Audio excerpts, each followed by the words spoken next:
जय श्री गोपीनाथ देव। आज आम गाँव में प्रभु श्री गोपीनाथ भौरी उत्सव पालन होती।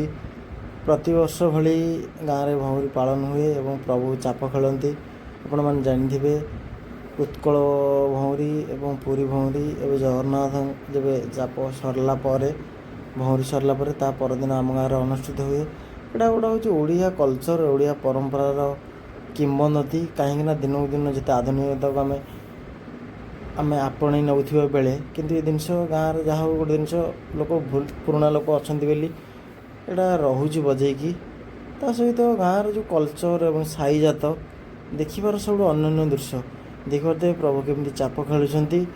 यहाँ कहीं हुए कारण जमी आम मनीष मैंने आमको गरम होले आम एसी रे रोचे से तो एमती साधन नाला। प्रभु कौन करती नदी में चाप खेलती।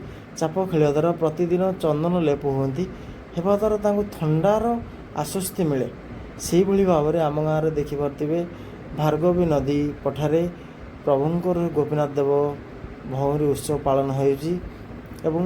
सबुठ इंटरेस्टिंग कथा है भक्त मानकर समागम भल भाव होती।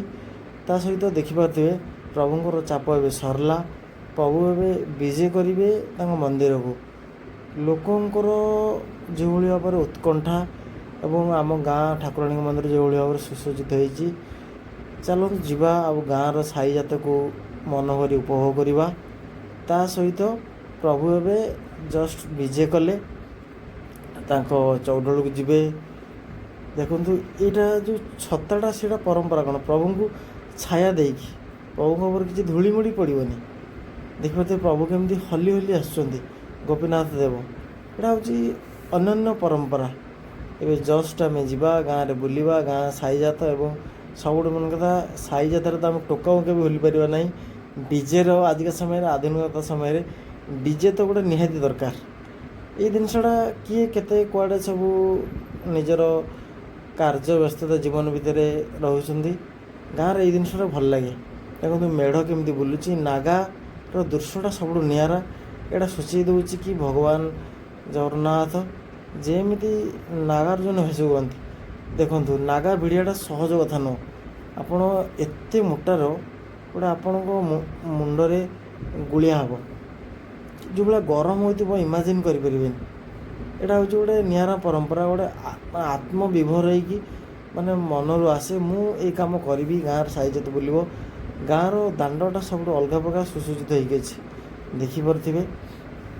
मु आसती साई जात देखिली ता सहित भल लगिला।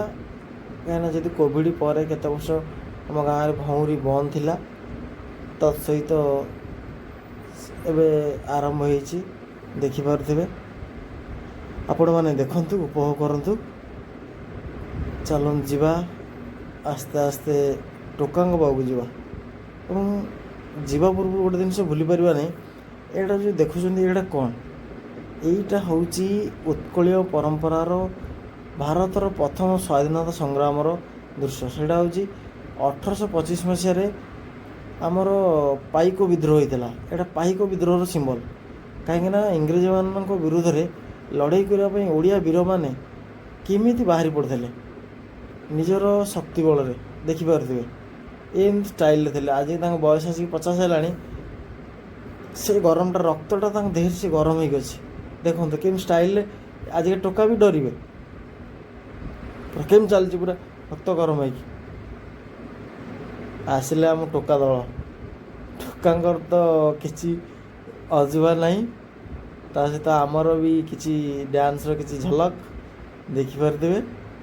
एम चलो टोका मान तो युव बयसटा गोटे एनर्जेटिक बयस थाए से बयस कौन हुए तो समस्ते सब जिन गोटे मजा नहीं देखो जिते सब पिला देखते गाँव में आमर किए रोना सब एनगेज जी जो गवर्नमेंट जॉब अच्छा प्राइवेट जॉब अच्छा जो वर्ष को थे गोटे जिनस गाँव में अनुष्ठित हुए समस्ते फेरिक आसती आसिक गोटे मन भरी आनंद नियंती। यहाँ हूँ गाँव परंपरा एवं ये जिनसा देखिले सब भल लगे।